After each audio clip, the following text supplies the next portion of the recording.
asalaamaaleykum mbokki Tivaouane asalaamaaleykum mbokki réew mi yëpp gis ngeen na rigole bi moo nekk ci angal Koulingidiane ñu def fa ay rigole waaye gis nga rigole baa ngi noonu ay xeer lañ ko duy ba mu fees dell am na loo xamante ni nag wax dëgg yàlla yonente bi ñaaw na torop dëkk bu toll ni Tivaouane nit ñi di liggéey ñenn ñi di yàq du tax dëkk bi jëm fenn gis ngeen rigole bi dañ ko fay def pour bu ndox mi ñëwee di fi dugg di dem évacuer ko ca bassin de rétention waaye gis nga ay xeer lañ ko duy ba mu fees dell xam ngeen lii ñaaw na lii rafetul wax dëgg yàlla yonente bi xaw ma ko def waaye lii du acte citoyenneté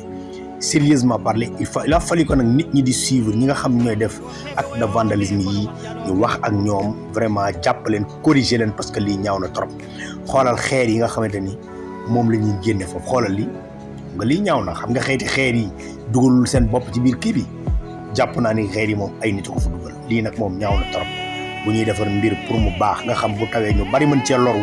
yow mi bàyyi ba guddi nga ñëw jël sa ay ngandi xeer di ci tëmbal lii moom ñaaw na trop rafetul tay rafetul la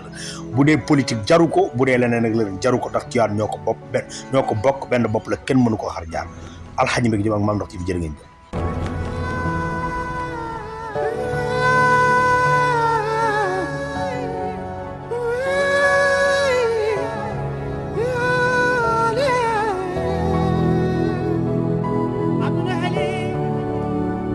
aduna heli wali jali so wana mo yeli dañata ko ñaami so wana mo yeli dañata dole